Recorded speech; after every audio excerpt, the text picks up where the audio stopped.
देखो 26वां प्रश्न है, ग्राफ का क्वेश्चन है, चौथी प्रश्नावली में से। निम्न रैखिक समीकरण युग्म को आलेखीय विधि द्वारा हल कीजिए। और समीकरण युग्म ये रहा, 4x माइनस के 5y बराबर 20, 3x प्लस के 5y बराबर 15।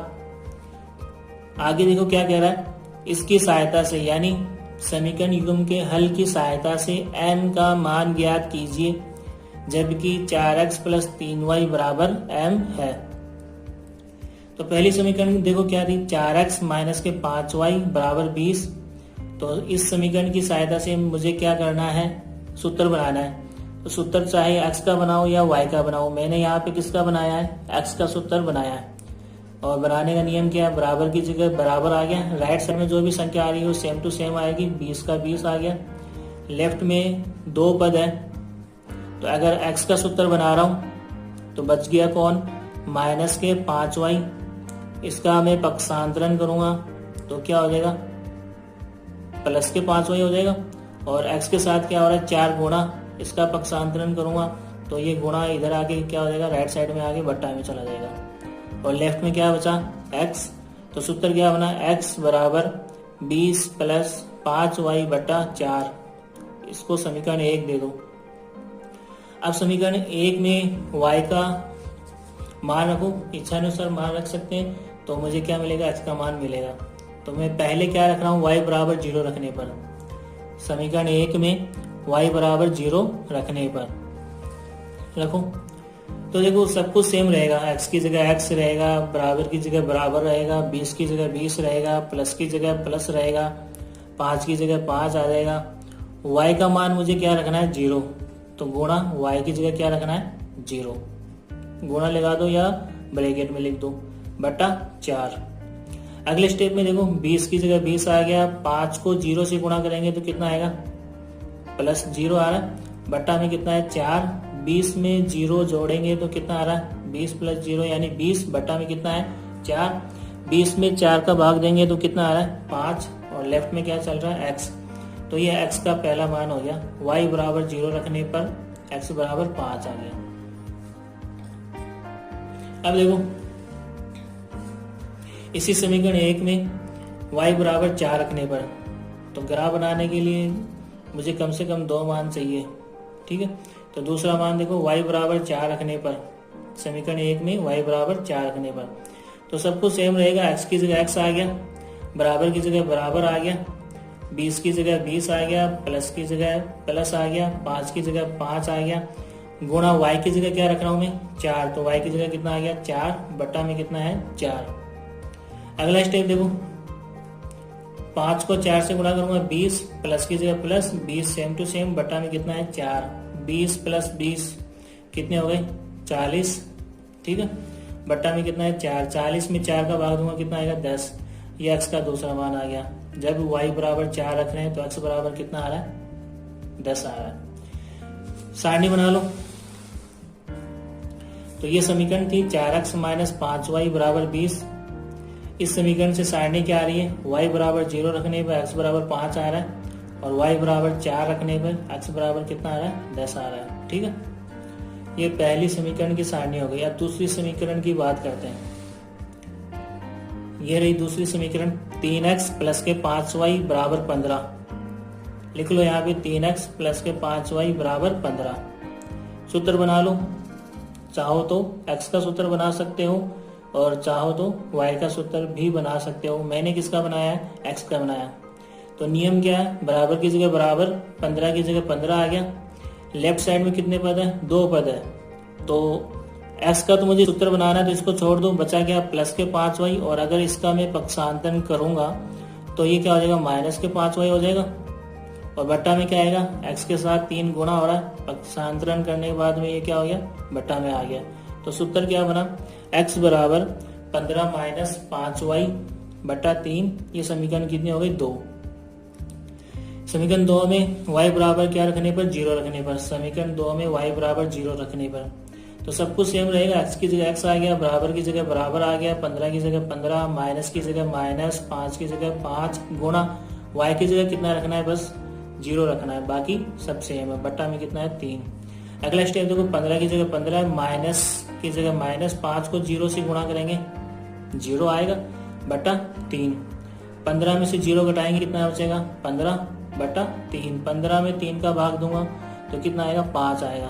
तो ये हो गया पहला मान। अब इसी समीकरण 2 में y बराबर क्या रख रहा हूँ, 3 रख रहा हूँ मैं। तो समीकरण 2 में y बराबर 3 रखने पर तो देखो x की जगह x आ गया, बराबर की जगह बराबर आ गया, 15 की जगह 15 आ गया, माइनस की जगह माइनस आ गया, 5 की जगह 5 आ गया। फिर y की जगह कितना रख रहा हूं मैं 3, तो y की जगह कितना आ गया 3 बटा 3, ठीक है, बटा में कितना है 3। उसके बाद में देखो अगला स्टेप क्या है, 15 की जगह 15, 5 को 3 से गुणा करूंगा 15, माइनस की जगह माइनस बटा 3। 15 में से 15 घटाऊंगा, कितना बचेगा 0 बटा 3। 0 में 3 का भाग दूंगा, कितना आएगा 0। तो ये हो गए x का दूसरा मान। इसकी भी सारणी बना लो। ये दूसरी समीकरण थी 3x प्लस के 5y बराबर 15 और इसकी सारणी क्या हुई, y बराबर 0 रखने पे कितना आ गया 5, x का मान कितना आ रहा है 5। y बराबर 0 रखने पर x का मान कितना आ रहा है 5। y बराबर 0 रखने पर x का मान कितना आ रहा है 5। दूसरा देखो y बराबर 3 रखने पर x बराबर कितना आ रहा है 0। तो y बराबर 3 रखने पर x बराबर कितना आ रहा है 0। दो सारणी हो गई। अब इन दोनों सारणी की सहायता से हमें क्या बनाना है, ग्राफ बनाना है।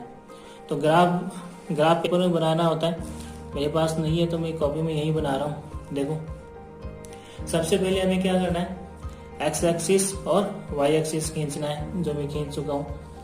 उसके बाद में पैमाना लिखना है, x एक्स पर 1 सेंटीमीटर बराबर 1 इकाई और y एक्स पर 1 सेंटीमीटर बराबर 1 इकाई, ठीक है ना। 1 सेंटीमीटर यानी एक बड़ा खाना बोल सकते हैं हम। तो यहाँ पे ये नंबर लिख लिए 1 2 3 4 5। x का अधिकतम मान कितना है यहाँ पे 10 है, तो x के अधिकतम मान यहाँ पे कितना 10 तक लिखना पड़ेगा। और लेफ्ट साइड में क्या आएगा -1 -2 -3 -4। इसी तरीके से y का मान 1 2 3 4 5 और नीचे क्या आएगा -1 -2 और ये क्या हो गया ओरिजिन हो गया, मूल बिंदु जिसे हम कहते हैं O, ठीक है। उसके बाद में बिंदु लगाने हमें। तो पहला बिंदु देखो कौन सा है 5, x का मान 5 और y का मान कितना 0, तो 5, 0। तो देखो यहाँ पे x का मान 5 ये रहा और y का मान 0 कहाँ होता है, x अक्ष के ऊपर ही होता है। तो ये हो गया 5, 0 पहला बिंदु, ठीक है। दूसरा बिंदु देखो 10, 4 यानी x का मान 10 और y का मान 4। तो देखो x अक्ष पे कितना चलना है 10 और y अक्ष पे हमें कितना चलना है 4। तो ये देखो ऊपर 4, ठीक है, 4 के सीध में आ रहा है और x अक्ष पे कहाँ आना चाहिए 10 के सीध में आना चाहिए। तो और y अक्ष पे कहाँ आना चाहिए 4 के सीध में। तो ये हो गया दूसरा पॉइंट 10, 4। इन दोनों बिंदु को स्केल की सहायता से मिला दो और ये इसकी समीकरण है 4x माइनस के 5y बराबर 20, ठीक है, पहली समीकरण। उसके बाद में देखो दूसरी सारणी की बात करते हैं। पहला बिंदु क्या है 5, 0, तो 5, 0 पहले से लगा हुआ है यहाँ पे, वही रहेगा। दूसरा बिंदु देखो 0, 3, x का मान कितना है 0 और y का मान कितना है 3। तो x का मान 0 कहाँ होता है, y एक्सिस के ऊपर होता है और y का मान कितना है 3। तो 1 2 3, तो ये हो गया 0, 3। इन दोनों बिंदु को स्केल की सहायता से मिला दो और इस रेखा की समीकरण क्या है 3x प्लस 5y बराबर 15, ठीक है। तो हल ज्ञात करना है। तो दोनों रेखाएं कहाँ प्रतिच्छेद कर रही 5, 0 पर। तो नीचे लिख लो, ग्राफ से